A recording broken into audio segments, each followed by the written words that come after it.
Je ne surestime pas cette activité de l'écriture. Dans un pays où il y a tant de gens qui ne savent pas lire, dans un pays où il y a l'exil de la langue, l'exil de l'écrit et l'exil de la situation sociale. Je ne peux pas me contenter d'écrire. Ça, c'est extrêmement difficile pour moi. Je ne me vois pas me contenter d'écrire. Donc en même temps, je voulais aussi, dans la cité, pouvoir faire quelque chose.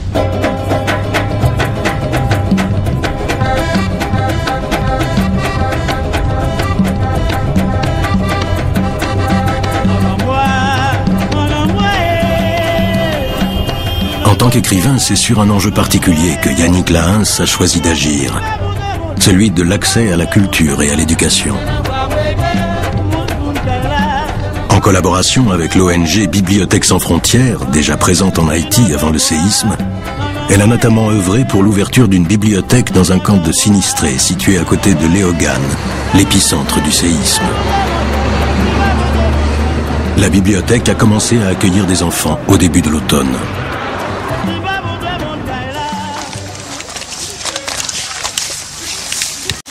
Les livres sont mis dans des grandes boîtes en bois ou dans des armoires quand on en a. Et tous les jours, les animateurs prennent dans une petite boîte en plastique les livres et font de l'animation pour les jeunes. C'est vraiment de l'animation. C'est pas juste que des gens, les petits viennent à la bibliothèque, prennent un livre. C'est une animation qui leur permet d'acquérir des notions. Et ensuite, d'ailleurs, le rendement scolaire est bien meilleur dans les autres camps où ça a été fait auparavant. Il faut bien se rappeler que les animations s'inscrivent dans un contexte d'après le séisme. Donc forcément, c'est une manière d'occuper ces enfants qui sont dans les camps. Donc il y a quand même un aspect un peu thérapeutique, mais en même temps, ils apprennent. Et ils apprennent tout en s'amusant. Il était une fois 3 marmottes ou 3 souris. 3 marmottes, en entrant d'une randonnée, avaient perdu leur chemin. 3 marmottes, c'est souris qui étaient bail non ça. Comment sais-tu que nous sommes les plus merveilleux sons du monde? Comment faire qu'on est nous c'est plus belle si moun dans le monde là? Parce que votre papa me l'a dit, répondit maman ours.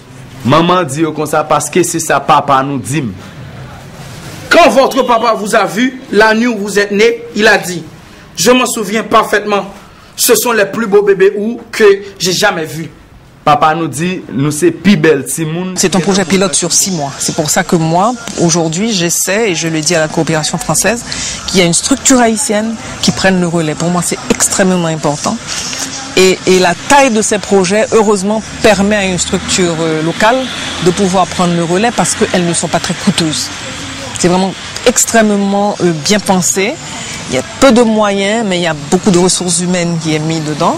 Et c'est vraiment tout à fait à la hauteur de ce qu'une structure haïtienne peut gérer à la longue. Pourquoi tout le monde se met à pleurer et trembler? Pour que ça tout le monde te vienne crier et puis t'a tremblé. Le propriétaire de la maison l'ont servi quoi? Maître Kala, qui ça le desservi? Qui ça le débat? Bouillon.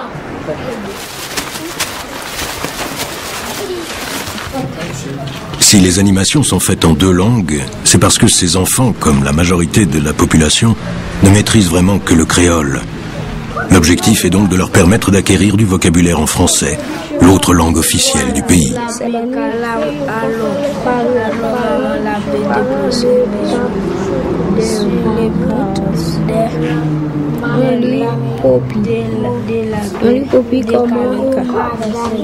Je crois que même les populations créolophones savent qu'il existe quelque part un patrimoine littéraire haïtien. Même s'il s'écrit en français, même s'ils n'ont pas accès, ils savent que ça existe. Il ne faut pas oublier que depuis l'indépendance d'Haïti, nous sommes quand même un des premiers patrimoines francophones, après la France, c'est-à-dire comme la Belgique ou la Suisse. Donc il y a des livres qui s'écrivent en français en Haïti depuis la fin du XVIIIe.